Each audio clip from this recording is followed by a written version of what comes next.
नमस्कार दोस्तों, supreme court का वह लैंडमार्क डिसीजन जो 2024 में सुप्रीम कोर्ट ने दिया और भारत के जनमानस को प्रभावित करने वाला रहा, उस सारे डिसीजंस को लेके मैं आपके सामने आया हूं। दोस्तों मैं बता दूं, उस लिस्ट में पहला लिस्ट है इलेक्टोरल बॉन्ड। इलेक्टोरल बॉन्ड वो बॉन्ड रहा जो काफी ज्यादा चर्चा में रहा और मोदी गवर्नमेंट पे विपक्षियों ने इस पे लेके बहुत अटैक किया और सुप्रीम कोर्ट में जब ये केस गया तो सुप्रीम कोर्ट ने इसमें DY चंद्रचूड़ जी की अध्यक्षता में 5 जज की बेंच ने क्लियर कट करते हुए कहा, इलेक्टोरल बॉन्ड जो हमारा फंडामेंटल राइट्स है, right to information under the article 19 part 3 में दिया गया है, इसका यह घोर उल्लंघन करता है और ये शेयर वायलेशन करता है। और इसी ग्राउंड पे DY चंद्रचूड़ जी की अध्यक्षता वाली बेंच ने इलेक्टोरल बॉन्ड को अनकॉन्स्टिट्यूशनल डिक्लेयर कर दिया और कहा यह बॉन्ड हमारे बेसिक राइट टू इंफॉर्मेशन का बिल्कुल उल्लंघन करता है।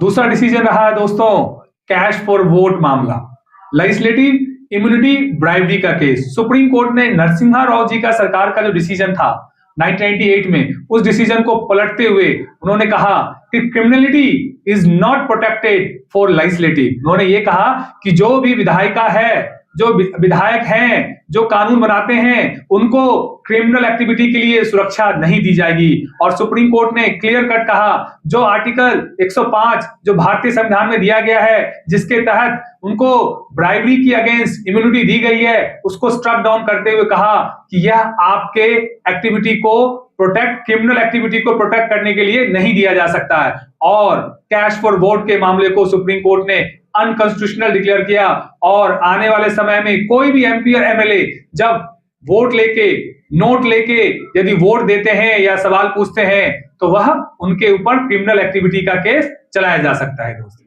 सुप्रीम कोर्ट ने तीसरा डिसीजन दिया दोस्तों 2024 में लोकेशन ट्रैकिंग को। लोकेशन ट्रैकिंग को सुप्रीम कोर्ट ने अनकॉन्स्टिट्यूशनल डिक्लेयर कर दिया। सुप्रीम कोर्ट ने कहा यह केस नाइजीरियन एक नागरिक था जो कि ड्रग्स केस में पकड़ा गया और उस पे बेल के दौरान ये कंडीशन लगाया गया कि आप कहीं भी जाएंगे आपका लोकेशन आपको ट्रेस किया जाएगा और लोकेशन ट्रेस करने की परमिशन उससे मांगी गई। और यह केस जब सुप्रीम कोर्ट गया, सुप्रीम कोर्ट ने सख्त टिप्पणी करते हुए कहा राइट टू प्राइवेसी हमारा फंडामेंटल राइट्स है। आर्टिकल 21 के तहत आप किसी की प्राइवेसी को आप इंटरवीन नहीं कर सकते, उसको आप बिल्कुल अंडरमाइन नहीं कर सकते। और सुप्रीम कोर्ट ने लोकेशन ट्रेस की जो कंडीशन थी बेल के दौरान उसे स्ट्रक डाउन कर दिया और कहा लोकेशन ट्रेसिंग का जो कंडीशन है वह अनकॉन्स्टिट्यूशनल है। और यह डिसीजन देते हुए 8 जून 2024 को सुप्रीम कोर्ट ने यह डिसीजन सुनाया था। चौथा डिसीजन सुप्रीम कोर्ट का आया जो कि लैंडमार्क डिसीजन है, जो कि बहुत ज्यादा धमाल मचाने डिसीजन है। दोस्तों मैं बताना चाहूंगा आपको,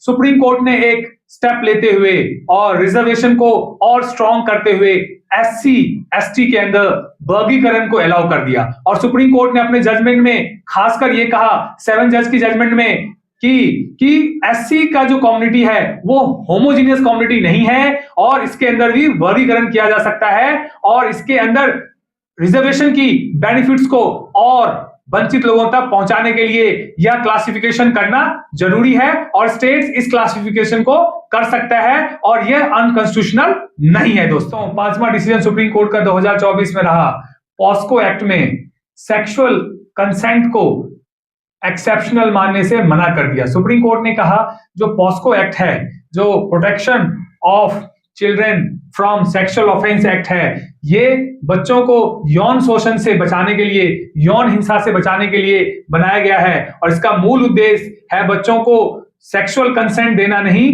सेक्सुअल ऑफेंस से बचाना है। और सुप्रीम कोर्ट ने इस एक्सेप्शनल को खारिज करते हुए कहा कंसेंशन सेक्स जो जुवेनाइल होंगे, जो जिसपे पॉस्को एक्ट लगेगा, उसे एक्सेप्शनल नहीं माना जाएगा। दोस्तों छठा सुप्रीम कोर्ट का लैंडमार्क डिसीजन आया। दोस्तों आपको पता नहीं होगा, बहुत सालों से अपने देश में 75 साल हो गए और जेल मैनुअल के अंदर स्टेट गवर्नमेंट क्या करती थी कि जो भी प्रिजन होते थे, जो जेल में होता था, उसका जो टास्क होता था वो कास्ट सिस्टम पे निर्धारित होता था। जो जिस जाति का है उसी के हिसाब से उसे कार्य दिया जाता था और कार्य किया जाता था। और इसी को सुप्रीम कोर्ट ने माना, आर्टिकल 15 का वॉयलेशन माना और उन्होंने कहा कि discrimination on the ground of caste, colour, creed, sex और बर्थ प्लेस पे, नाम पे आप डिस्क्रिमिनेशन नहीं कर सकते हैं। और सुप्रीम कोर्ट ने इस मैनुअल को, जो जेल मैनुअल में था, उसे स्ट्राइक डाउन करते हुए क्लियर कट गाइडेंस दिया कि आप इस तरह की चीजें आप नहीं कर सकते। और जो जेल मैनुअल में जो कास्ट बेस वर्क था उसको सुप्रीम कोर्ट ने खत्म कर दिया। सुप्रीम कोर्ट ने सेक्शन 6A जो सिटीजन एक्ट के तहत बनाया गया था और इसे सुप्रीम कोर्ट में चैलेंज किया गया असम अकॉर्ड के तहत, और इसे सुप्रीम कोर्ट ने DY चंद्रचूड़ की अध्यक्षता में इसे सही माना, अपहोल्ड किया। और उन्होंने कहा कि जो 1 जनवरी 1966 से लेके 25 मार्च 1971 तक जो लोग आए हैं, जो माइग्रेटेड है, जो भारतवर्षीय है, जो बांग्लादेश से माइग्रेट होके आए हैं, उनको सिटीजनशिप देने का यह प्रोविजन था और सुप्रीम कोर्ट ने इसे वैलिड माना है और सुप्रीम कोर्ट ने इसे अनकॉन्स्टिट्यूशनल मानने से मना कर दिया। 8वां सुप्रीम कोर्ट का वो लैंडमार्क डिसीजन जो बहुत ज्यादा चर्चा में रहा वो योगी बाबा के स्टेट यूपी से है। दोस्तों मैं बता दूं, यूपी में योगी बाबा ने एक एक्ट बनाया था, उसे मदरसा एजुकेशन एक्ट कहा जाता है और वो काफी ज्यादा चर्चा में रहा, जिसके तहत उन्होंने कहा जो भी प्रोविजन ऑफ गवर्नमेंट को नहीं मानेंगे उस मदरसा को स्कूल या प्राइमरी स्कूल में कन्वर्ट कर दिया जाएगा। और इसी डिसीजन को इलाहाबाद हाईकोर्ट में चैलेंज किया गया है। इलाहाबाद हाईकोर्ट ने इस मदरसा एक्ट को अनकॉन्स्टिट्यूशनल डिक्लेयर किया on the ground of secularism. उन्होंने कहा यह धर्मनिरपेक्ष का खुला उल्लंघन है। जब यह मामला यूपी गवर्नमेंट ने सुप्रीम कोर्ट में चैलेंज किया तो सुप्रीम कोर्ट ने कहा कि सेक्युलरिज्म के बेस पे हम यूपी मदरसा एक्ट को अनकॉन्स्टिट्यूशनल डिक्लेयर नहीं कर सकते। This act is not a violation of the fundamental rights. और सुप्रीम कोर्ट ने फंडामेंटल राइट्स का वायलेशन का मामला को ना मानते हुए यूपी मदरसा एक्ट को अपहोल्ड कर दिया और इसके तहत यूपी में मदरसा एक्ट जो लागू था यूपी गवर्नमेंट के द्वारा, अब वह लागू रहेगा। दोस्तों 9वां डिसीजन रहा योगी बाबा के स्टेट यूपी से ही है।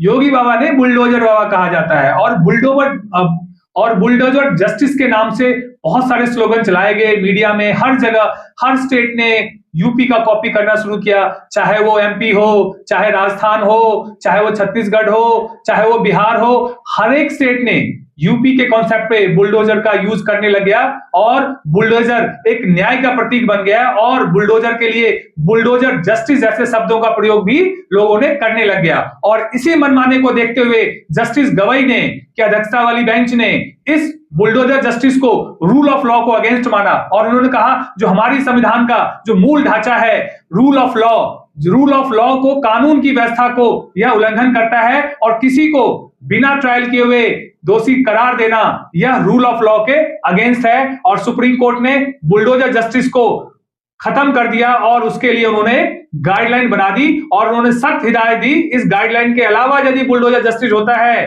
तो उस स्टेट और उस राज्य पे कड़ी कार्रवाई करने का भी अधिकार सुप्रीम कोर्ट ने घोषणा किया।